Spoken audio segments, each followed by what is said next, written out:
Welcome on into the podcast. I'm Brett. I'm Dorian. And real quick, guys, sorry for not having any video last week. We kind of ran into some snags with, believe it or not, our audio, which kind of didn't really afford us to have the same setup. So as soon as we figure that out, we're going to try to figure out some other means to get video out. But until then, we're just going to be doing audio, both on YouTube and on pretty much anywhere else podcasts are. So sorry about that if you are a video guy or girl, but yeah, just stay tuned for more updates on that. But we got some nerd news for you today. Dorian, What are we talking about? Well, we're going to be talking about the Capcom Giga Leak. We're also going to be talking about Fortnite and Apple's continuing war. But first things first, Wait, Wonder Woman. You can't forget about our creme de la creme. Yeah. The reason for the season.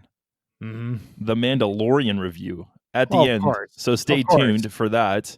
Yeah. But yeah, Wonder Woman 1984 is coming, guys.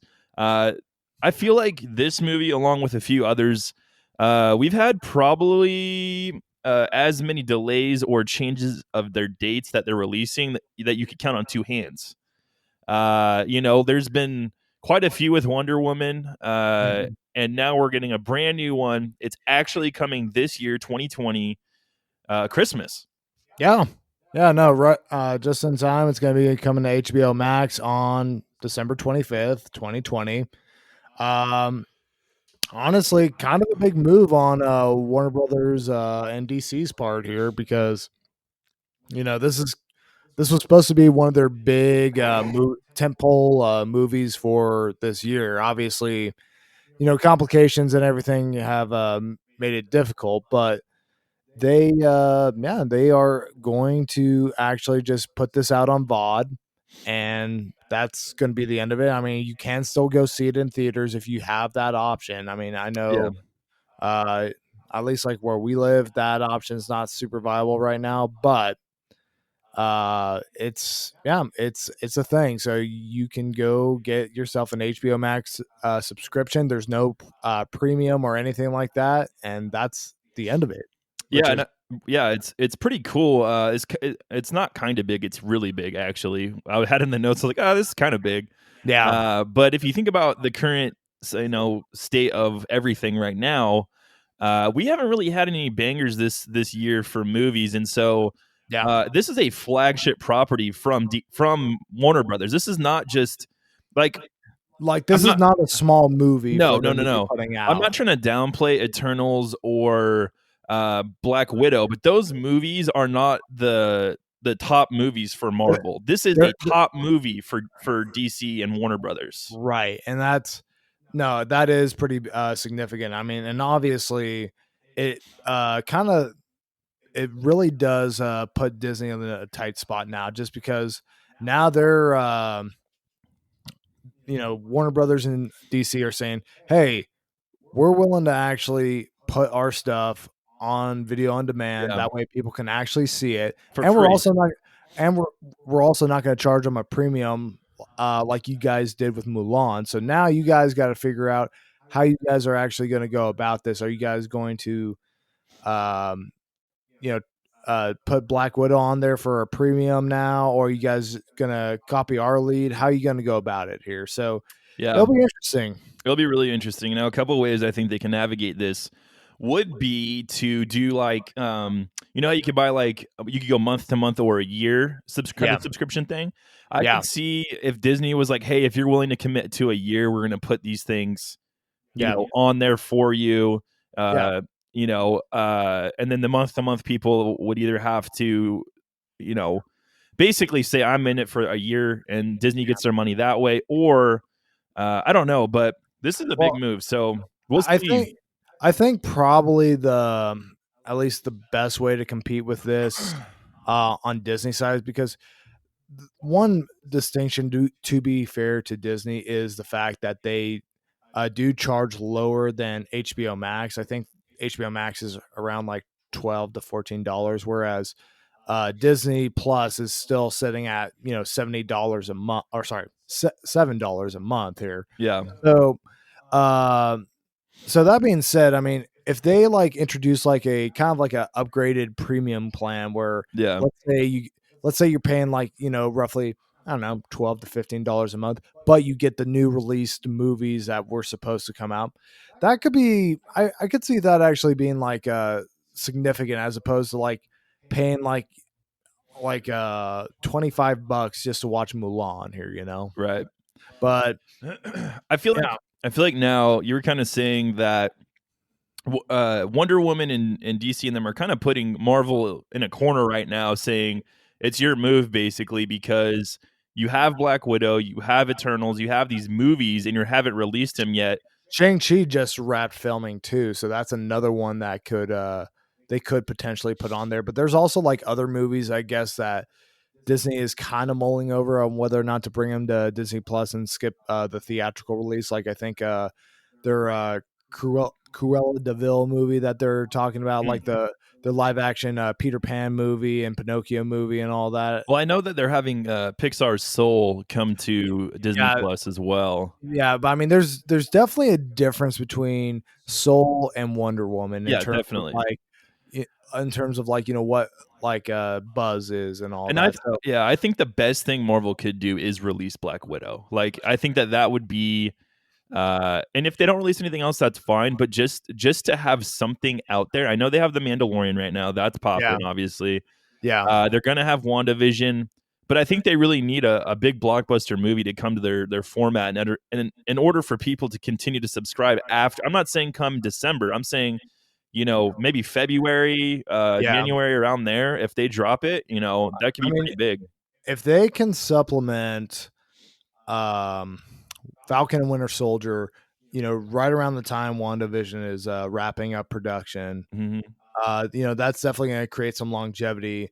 And then also just the fact, because I think Black Widow's new release date is supposed to be May. So that being said, if they can kind of pad it out to the point where they can actually get to where they get to the release of Black Widow, that could be something. Or let's say, there's still some heavy restrictions on movie theaters come May. Maybe you might see it like bounce to Disney Plus at that point. We'll see. Yeah, I don't know. I think it needs to be sooner, personally, but they're gonna do what they're gonna do. Let's talk about more WB news and DC news. Yeah. So the Suicide Squad movie, Yeah. Sly, aka Sylvester Stallone, Hmm. will be in the Suicide Squad. We're not really sure what this means though right now. Any idea of what he might be playing or? I mean, just given the characters that are actually in this movie, like pretty much like I would say 90% of like the people they're pulling from the DC roster are people I have no idea who they are or like what they do and all that. So Right.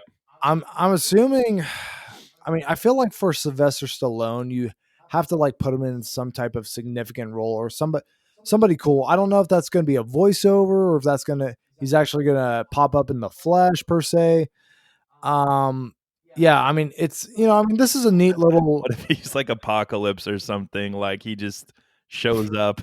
which is funny because Apocalypse is Marvel here, so No, or I guess that's the planet that what's his name lives on, huh? Dark Side, Dark yeah. Side, yeah. Yeah. Yeah. Yeah, he's just Dark Side basically or something like Like a that. voiceover of Dark Side.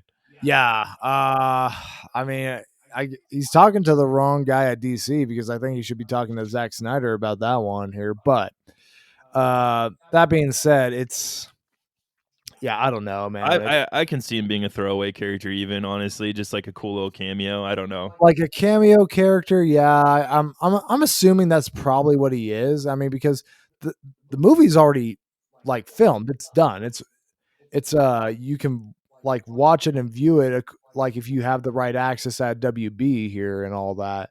But yeah, I mean, it's got to be like, something like small or like, a voiceover or something along those lines. I mean, again, this is neat, but I mean, I won't be excited to really see him unless I actually know like what he's playing Right. here or something like that. So I don't know. It's kind of odd. Yeah, I think it's interesting, and maybe this will be another movie they release via on demand / in theaters. We'll see. I really don't know. I mean, it doesn't look like things are going to be changing anytime soon when it comes to theaters and people Yeah, going out. And honestly, I now that we've been in this for almost a year, I mean, this is just almost. Yeah, we're almost in December of 2020. This all started in March of last year, or sorry, this year, 2020. But we're about 3 months out from it being a full year of this craziness, and I just think that this is what we're going to see going forward is like a video on demand slash concurrent theater release. I mean, I will say I would be I I would be honestly kind of cool with it at this rate if we did get like say movies like Dune or movies like the Batman, as opposed to like saying, yeah, we're just gonna keep delaying it till Kingdom Come. Well, think about how much money they're losing by not releasing these. It's I got to mean, be millions. it's kind of one of those things where I think they're looking at it and saying, okay, we could release it now, but we could potentially gain a lot more off of this and like probably actually get more bang for our buck off of this if we actually wait and ride this whole thing out here. I I think mean, maybe. I think you got the financial team like pretty much at every studio kind of trying Yeah, to weigh yeah, things out that's and probably see true. like, and I think they're looking at like, specifically movies that might not like do super well at the box office, like not like your hundreds and billions of dollars at the box office. Like I think like I the mean, Wonder smaller, Woman. right? But I mean like that's like what's breaking that mold. But I think like you're seeing like a lot of studios saying like, okay, we're not going to make a ton of money on this movie per se. Like it's if we put it on streaming or demand or whatever, it's we could probably actually get just as much if not maybe a little bit more off of that just based on like we get to keep 80% of the revenue for ourselves, Totally. so And that's what I'm saying is like based on all the things we've been discovering over this corona and how studios are releasing and they're making more money off of it when on demand situation. To me, it makes sense to do it this way. yeah, But yeah, think about this: if you're releasing Wonder Woman, Suicide Squad, and even late, let's say come next October, yeah, the nothing's really Batman. changed. We got the Batman. Like I'm getting HBO Max.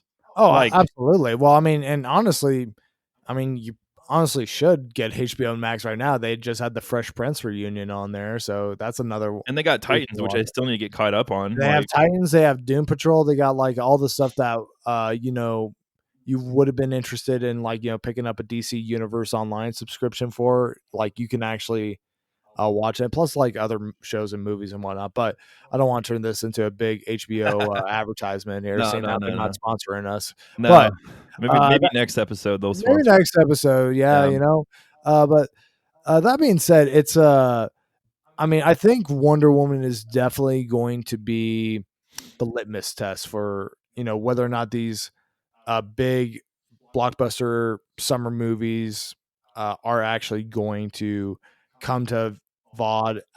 I think it's really going to depend on how well this performs, because yeah, if totally. this if this is like actually generating a decent amount of revenue for the studios and the companies and all that, then I think you might see more follow suit. If it's kind of like almost like a tenant where it's like, okay, we kind of made some money, but we could have made more type of thing, I think you'll probably see them pull back the reins on that. But we'll see.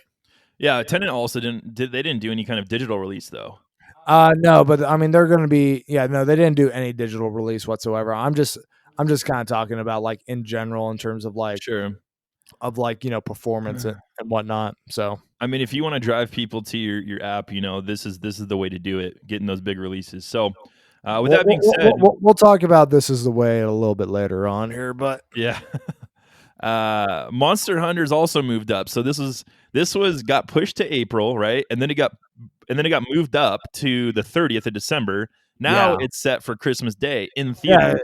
yeah, competing with Wonder Woman. So you got a choice. You can watch some probably piss poor video game movie Yeah, or Wonder Woman or Wonder Woman or here. Soul, I guess. Oh yeah, or you can Yeah, watch Soul's Soul. also released Yeah, on Christmas yeah, Day. yeah, yeah, yeah. Which So honestly, unless Monster Hunter comes out and it's like everything you wanted as a Monster Hunter fan is here, like I'm choosing either of the other two movies to go see. No word as yet to a digital release, which this is very surprising for me that they Yeah. have not worked out anything with. Do you know? I can't remember what company is behind this. I do not know. I want to say maybe Universal here. I am not entirely sure. I couldn't tell you, I mean, but partner up with Netflix or something and right. try to do it that way Right. as Yeah. well. But yeah. So anyway, Well, I'm I mean, about it. I mean, I'm about it being released. I probably won't go see it right away, but no, because I no, can't no. really. I mean, Uh, to me, this seems like even if this was a movie that was going to be released here in theaters. Let's say we didn't have any of this other situation, no other big budget movies that were coming out. mhm. Uh, you know, like with Wonder Woman or anything like that. If this was the only thing that was coming out, I would still wait for it for like a rental or just to pop up on like a streaming service to watch it, just because I don't think it's going to really be all that amazing. But it's also one of those things where we were just discussing. This does not seem like your $1 billion moneymaker No, type it's a movie here. popcorn movie So that you just want explosions and cool right, monsters. right. This seems more along the lines of this is probably one you could just put to VOD. You probably maybe actually make some more money off of it. It'd be more. It seems like it would be more of a calculated risk to put just Yeah. release it on VOD as opposed to like try to get people in the theaters come Christmas. Right, and this is something, yeah, if you put it on VOD or you put it on, the Amazon Premi I don't know what they're calling it when the new I'm still talking about, like, the straight to Yeah, streaming. They're basically VOD releases, but it's on Amazon or essentially, whatever, yeah, iTunes. yeah, I can see them doing that. I don't know if they'll go and maybe partner with a streaming service, like, a couple months later, but this is a yeah, movie. I mean, I'm going on paternity leave here in anytime now, like, and yeah. so I hope this movie comes. It's hard because there's not really a lot of stuff out there to keep me occupied during that time. Obviously, I'll have a kid, but, Yeah. looking at, okay, what are things we're gonna watch? What are I don't know what me and my wife are I gonna mean do during. I think you're just gonna have to settle for playing a lot of Mario 3D All Stars Collection and Doom Eternal and just Cobra Kai probably Yeah, here is maybe start what up you're some new looking. shows, maybe purchase Friends or something for her because 'cause she's been wanting to Yeah, watch that, I don't know. yeah, sure. But yeah, anyway, so, I mean, WB's just owning the news today. It seems like, Yeah, Joe, is it Magley? I don't know how to pronounce his last name. I don't The guy that know. played Deathstroke for about 2 seconds It's in the is Justice League end just the credit scenes yeah, here. he's Yeah, in the Snyder yeah. Cut apparently. Everybody knows that scene, Yeah, right? I forgot what movie it was in, so, uh but basically, the actor took to social media showing off his new look, and really, he has a mohawk. That's about it. That's about it. Yeah, I mean, It looks okay for him being gonna be in the center cut for about 2 seconds, you know? yeah, I mean, well, yeah, because I mean, and we're still trying to figure out exactly what the Snyder Cut is And because Jared Leto supposedly has a new look. which I mean, probably for the best. Seeing how I mean, like I don't think the tattoos really did it for him, and I think most people kind of feel that way too in terms of like just kind of being this kind of I don't know this like skinny tattoo artist that became the Joker or something along those lines or what have you. But yeah, I mean, Deathstroke with a mohawk. I don't know. I'm not quite feeling it, to be honest with you. I mean, granted, it's still. I guess it kind of helps out with like the really bad like hair dye Yeah, situation that exactly. they had like in there, just because it just looked terrible in that like end credit scene. So you have less hair, so that's less you know, less you have to look at, I guess. I don't know, but Yeah. and it was in black and white, so you couldn't really see like, what the quality of like, the hair dye was. I mean, I don't mean to make a big deal or conversation out of hair dye, but No. that's just kind of what you get, I guess. Yeah. Um, And speaking of, kind of crappy reincarnations or rebirths, Space Force Season 2 is happening, and neither of us are really a fan of this. yeah, no, I mean, I didn't like Season 1 very much. I didn't even finish it. I mean, I was just kind of burnt out by the I don't know third or fourth episode. I'm like, okay, this isn't going anywhere. And they're I think they're seeing that because they're bringing in a couple people. You want to talk about that a little bit to Yeah, hopefully yeah. So revitalize this show we wanted to be so good, and it just fell flat for us yeah, personally. yeah. No, so Norm, Hiscock, basically that's his name. Yes, is a producer for. He's a former producer for Parks and Rec and Brooklyn Nine-Nine. I think he's worked on a couple other shows as well, but he will be serving as a co-showrunner, so might be able to help round things out a little bit. The main cast are returning. I think I forget exactly what the Oh, and Jimmy O Yang's going to be now a yeah writer. yeah So that yep you nailed it. That's exactly what I was saying. I just couldn't think of his name, but yeah, so he's going to be a writer now too. So they're I guess planning on filming in 2021 roughly. Um, Honestly, just given like Netflix's kind of strategy and method for how they do shows, it's like if this does not really like become a home run in season 2. it's going to be gone. It's got to be. I mean, yeah, I because I mean, you see it a lot like in like a lot of Netflix shows. Like they'll typically give you like a 2-season grace period, and if it Yeah. doesn't start pulling in the numbers, or then they just say, okay, yep, hit the kill switch, we're done. Yeah, I mean, this is just weird to me in a general sense. I don't yeah, I guess Netflix can do whatever it wants, but I don't think it needed a second season, and unless it's drastically different. And honestly, what are they going to write about? Because the way it's looking right now, Trump's not going to be president when this show comes out. So most of their jokes were targeted towards President Trump.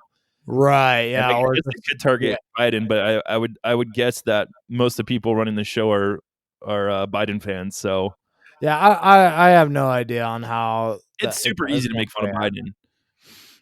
Yeah, yeah. I mean, you can. I mean, I don't know if they will here or not here, but no, I think it's no, it'll be interesting to see. I mean, I still think you can do it because I mean, granted they did take some pot shots at Trump, but I don't think it was like at least from the episodes I saw, it wasn't like overbearing per se here. It was mostly the whole idea of like, okay, how do we figure out the Space Force thing here pretty Yeah, much. But yeah, so I don't know. We'll find out. yeah. Fortnite has some foresight now. According to GeoForce, this company they're coming out with a streaming system called GeoForce now, Mhm. and it can stream different games to iOS. And this is essentially a workaround for our boys at Fortnite. Yeah. Only downside is you'll need to have a controller because it is basically you're running a PC game on your phone. So it's not going to have the touch controls that a lot of kids were using on phones and tablets. You'll have to Yeah. get some kind of device that can connect to that. So Yeah. beta's now live. It's for the kids. Yeah. Yeah. I mean, and also in related news on this whole front, because one of the main reasons why this whole drama between Epic and Apple started in the first place was because Apple was taking 30% of all the in-store um, profits and shares from like all their app developers, game developers that were featured on the iOS store.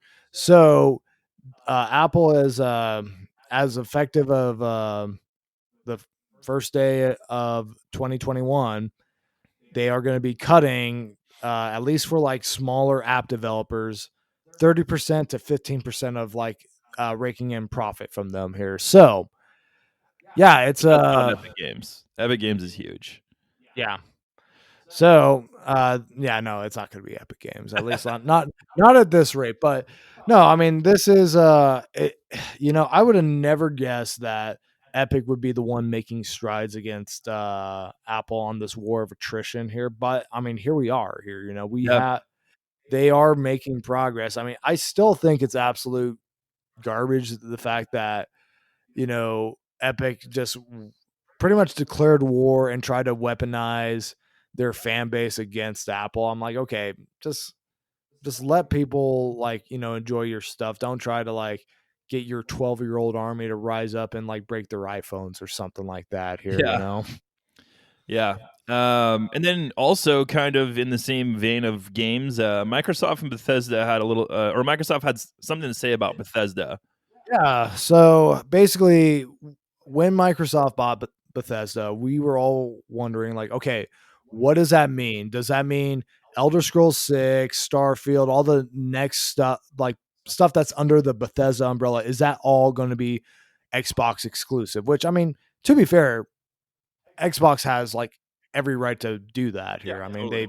they they bought it. So, that being said, they went into more detail on what that's actually going to look like. So they said they don't have any intention of pulling all of Bethesda content out of Sony or Nintendo or otherwise.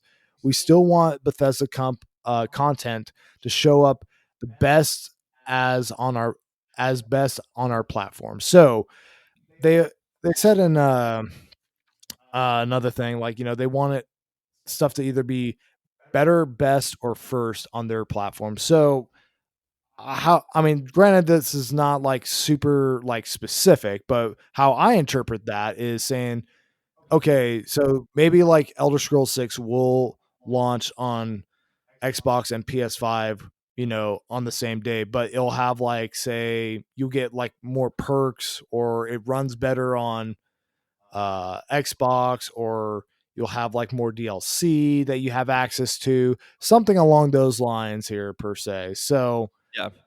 Yeah, and this is something where I think it only helps them to release it multiple platforms because it's more money. And yeah, like you said, the limited exclusivity, like releasing it first, maybe it's on Xbox for like a month, and then it goes to PS5, and like free, maybe free DLC or perks like that that maybe drive people to get an Xbox, but not right, necessarily exclude everyone else like me and you who won't have an Xbox. right, exactly. So we can still play our games. That's I pretty mean, cool. really, the only thing I care about from Bethesda is Doom, and if we can still play that on the PS5, like whatever Doom 3 turns out to be, like Doom, I don't know, Supercharged Turbo Edition or Yeah, whatever here. Um, I'm happy. Like, even if we have to like wait like a year after it comes out on Xbox, I don't care if they have limited exclusivity. I mean, as long as I get it eventually, I'm like, okay, cool, right. fine. Yeah. Let's talk about the Capcom Giga Leak a little bit because Yeah, this is interesting to me. no, it is. I mean, so basically, Capcom recently had a breach in their a data breach in their company, and there's been some files or like some information that's been making the rounds on the internet. So basically, it's revealed a bunch of upcoming Capcom projects. So some of those include Street Fighter Give 6, it to me. Dragon's Dogma 2, Give it to Tim. Mega Man Match, which I don't know I what don't know that what it is. It means. just sounds cool. I mean, at least Capcom's actually giving a crap about Mega Man and actually making some games Yeah, for him for a totally. little bit. Resident Evil 4 remake, give that to me Yeah, here. give it to Dorian. Monster Hunter 6, We'll all take that.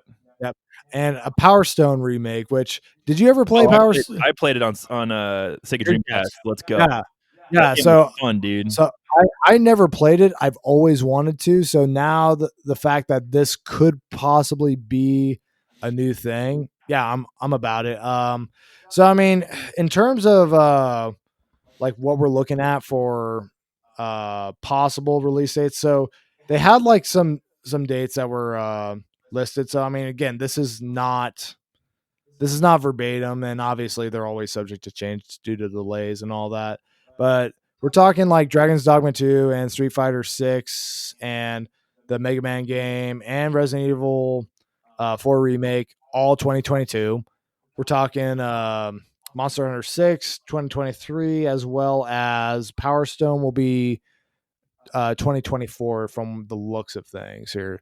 They also had like some other I think some other Resident Evil projects in there, but it didn't. But there was like really no specifics as to like what they were, like spin-offs or Yeah. what have you. So who knows what they are? And there's I think a couple other things in there as well. But yeah, I mean, I I'm mean, excited for most of this, specifically Street Fighter 6. right? Finding out what Mega Man Match is, and then Monster Hunter 6 and the Power Stone remake are all up my alley. So Yeah, we'll see. I mean, hopefully we find out more about. I'm guessing Capcom's gonna, since there was this huge leak, is gonna come out with some follow up to it soon. Hopefully, possibly. Yeah, I mean, I mean, the main things that pique my interest are Dragon's Dogma 2. I mean, which, granted, friend of the show, Tim Seabrecht, worships at the altar or the foot of this game Yeah, here. Um, and so for it to have a sequel, like, yeah, it's it's gonna a big deal for him. Yeah. it is. So and honestly, I liked Dragon's Dogma. I thought it was a very underrated game from like, PS3, Xbox Mhm. 360 era. That being said, Resident Evil 4 remake is like I am excited, but I'm also kind of cautious about it just because I like what Capcom has done with the RE2 and the RE3 remake that they just put out recently. I Mhm. don't want them to like do the kind of same type of thing where they try to they take away the gameplay from RE4 because that still holds up just fine here. Like I think if you do the graphic overhaul, you do like, redo the like cutscenes and the voice animation, but you keep like the core gameplay the same, then I think we're talking. But if you try to like use this same exact gameplay that you did for RE2 and RE3, yeah, I would put this as like a missed opportunity if they do it that way. All right. Well, that's all we got for nerd news. We're gonna head into our roundtable review. Dorian, Yep. take it away. So we're going to be talking about Mandalorian episode 12 called The Siege. Um, and basically, again, spoilers. We're not going to go beat by beat per se on the episode. So either you don't care about spoilers or you already watched the episode. That's what we're shooting for with this roundtable review. So that being said, why don't you get us started on what we got going on here? Yeah, spoiler alert, spoiler alert. We're gonna go through a little bit of it, probably not all the little spoilers, but Mhm. uh the gang's back together. You got Grief Karga, you got Yeah. Cara Dune, you've got I can't remember his name, the blue guy that got frozen in the first episode of The Mandalorian. Yeah, no, like pretty much the first scene of the show here, or yeah, like where you got he was the one that Mando dropped the line, I can bring you in warm or I can bring you in cold Yes. here, basically. Yeah. Yeah, and he's kinda working off his debt to Grief. Grief, yeah, yeah, it's a cool premise. They've kind of revitalized the city that they were in when we left, the end of last season. They've got a school going, where they kind of drop Baby Yoda off to have him kind of be washed, which I thought was weird. That they're just like, hey, just put him in the seat here and he'll be fine. Like, Yeah. but yeah, and Baby Yoda's got to have his snacks. He used the Force in this episode to get some snacks from a kid. Yeah, that kid was a jerk. They look like blue macaroons. Have you ever had macaroons? Yeah, They're I've had him delicious. once or twice, But but yeah, he's basically snacking on some macaroons, and Baby Yoda was hungry, and he's got to have a snack. I mean, dude, that's all the kid does is snack. Like he doesn't care. He's like, I'll eat a spider. I'll eat some frog lady eggs. I'll eat like some monster that's gonna like try to like get on my face like in the Razor Crest. Like I don't care. You know. Yeah, so this was basically very, very, very reminiscent of the first episode. It had a lot of same beats, except I think you got more.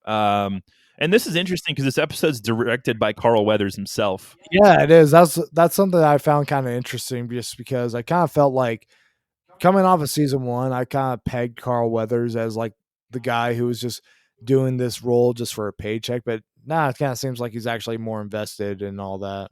Yeah, so basically, you know, Cara Dune, she is the new marshal of this city, and we Yep. kind of understand what a marshal is because of episode 1 of this season, but I guess, it's episode what, Before of this season. yeah, So well, no, I'm talking about the first episode of this season is episode 9, right?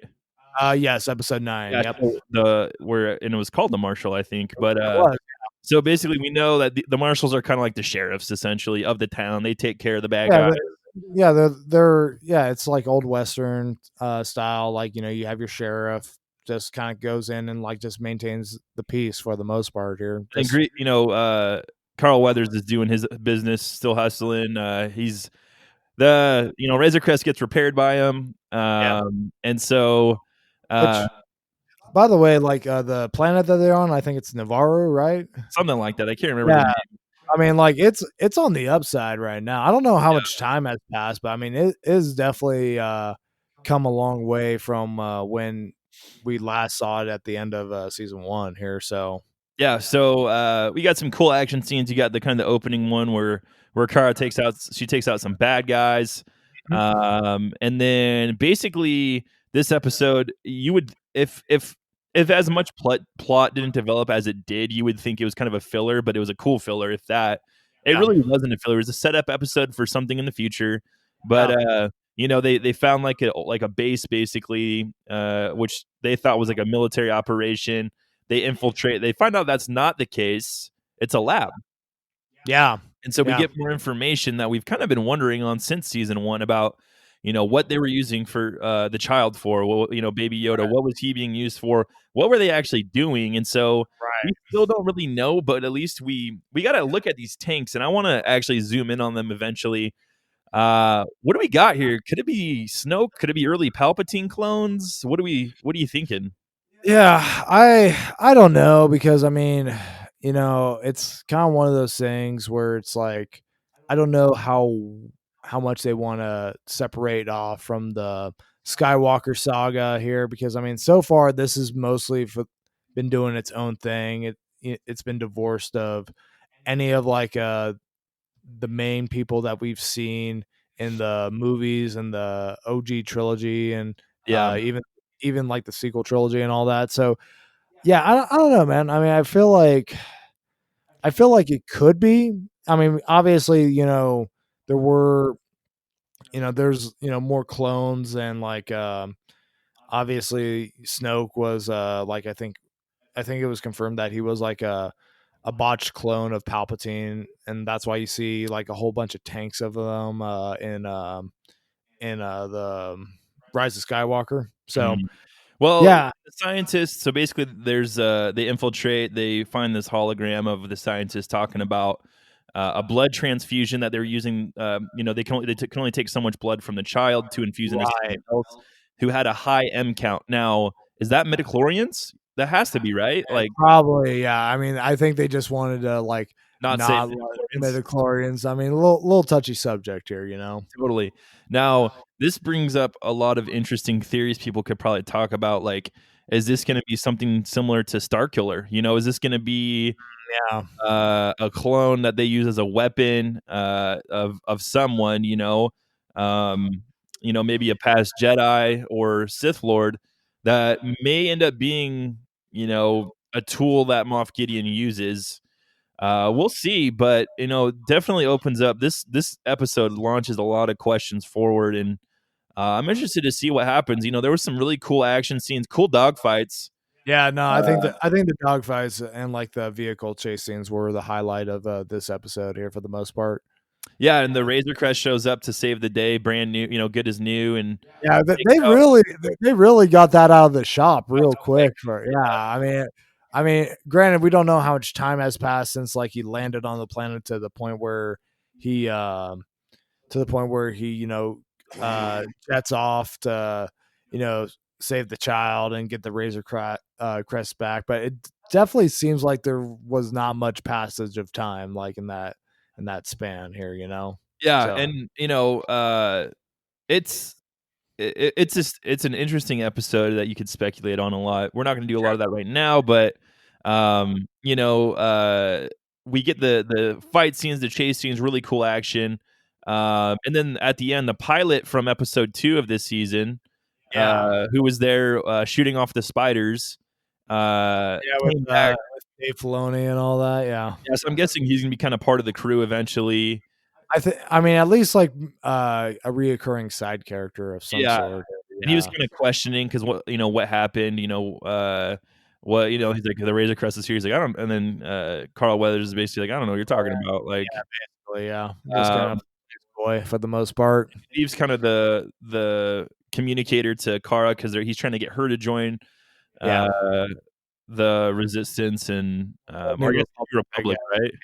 Yeah, Um, they said New Republic in this episode here. yeah. So So basically, he's kind of foreshadowing like there's something going on here that you guys don't even know about, like, and it's stretching throughout the whole Outer Rim, and we'll see who gets brought into that.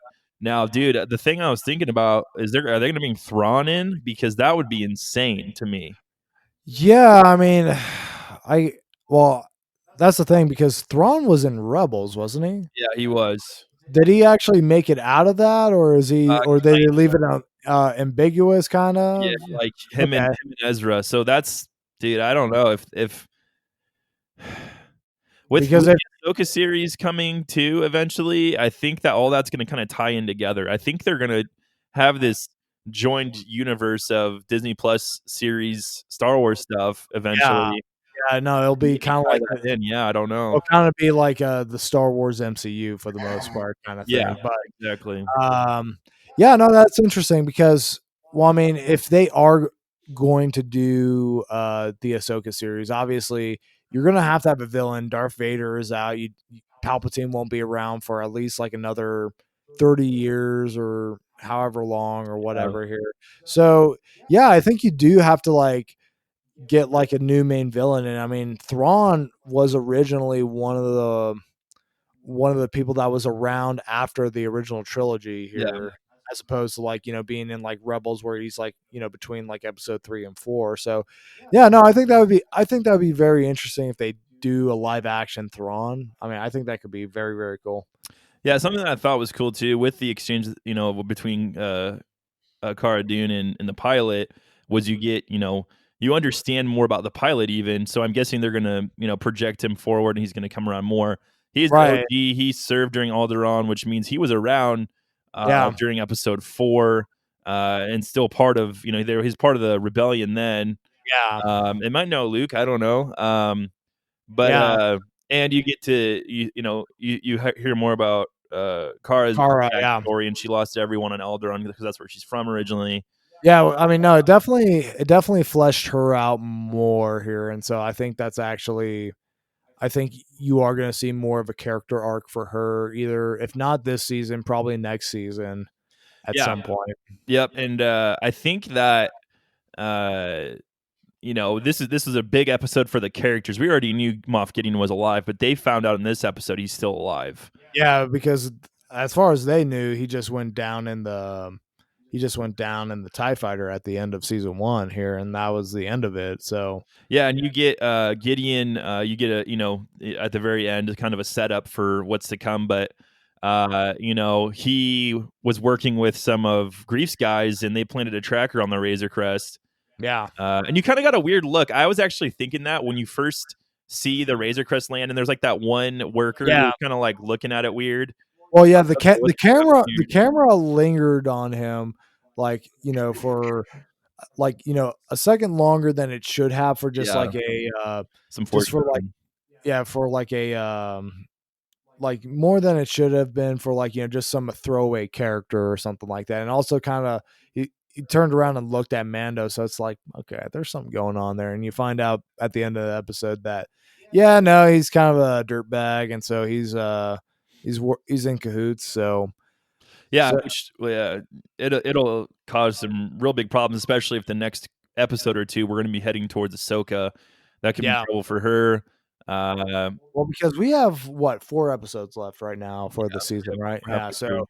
so we're halfway through. So I could see there being like maybe uh like like maybe one or two like filler type episodes where they're making their way to, what is it, Corvus? Yeah, Yeah, they're making their way to Corvus, and they get, caught up in like, one side mission or another here. So we'll see. yeah, and they kind of teased the Dark Troopers, or which I thought could have been droids at first, but you got a better look. You said they're the Dark Troopers. I Uh, mean, that's what I've been seeing online here, was like, people talking about, oh, it's the Dark Troopers. So or Death Troopers from remember in Rogue One, those guys in the yeah, black gear. yeah, yeah. Yeah, it could be those just souped up, basically stormtroopers that might actually shoot some people. Yeah, Uh, no. Imagine that. I mean, yeah, it's really crazy.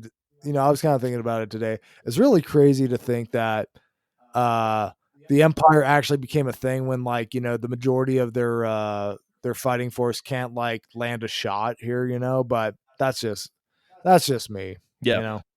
Overall, I think this was just a solid setup episode for what's probably the finale of the season. Yeah. But I don't want to sell it short on it was just a setup episode because it was pretty good. And if I had to give it some kind of ranking, I'd probably say like 8 out of 10.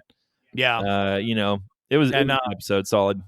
no, that's probably what I would give it to here if I had to put it on a 1 to 10 scale here.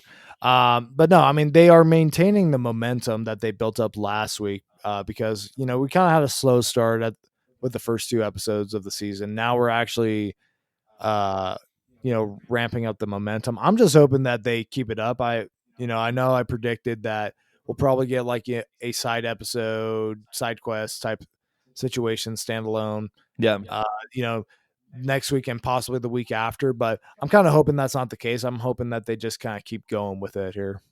Yeah, and this was one of those like as far as tone goes, like it was just like not like a happy episode, but the heroes were going to win the day. Like that's the kind of vibe you got. And it was just solid. So good job on Jon Favreau and the team again. Excited to head into next week. Hopefully we get some Ahsoka action and that'll be that. But you got anything else? Because I don't. That's it. All right. I mean, I think we said it all. Yeah. Thank you guys for listening. We greatly appreciate it. Make sure you check us out on all our social medias. And also, if you're not subscribed to our YouTube channel, go ahead and do that. Subscribe to our podcast. Share it with your friends. Have an awesome week. And remember, everyone's a nerd about something.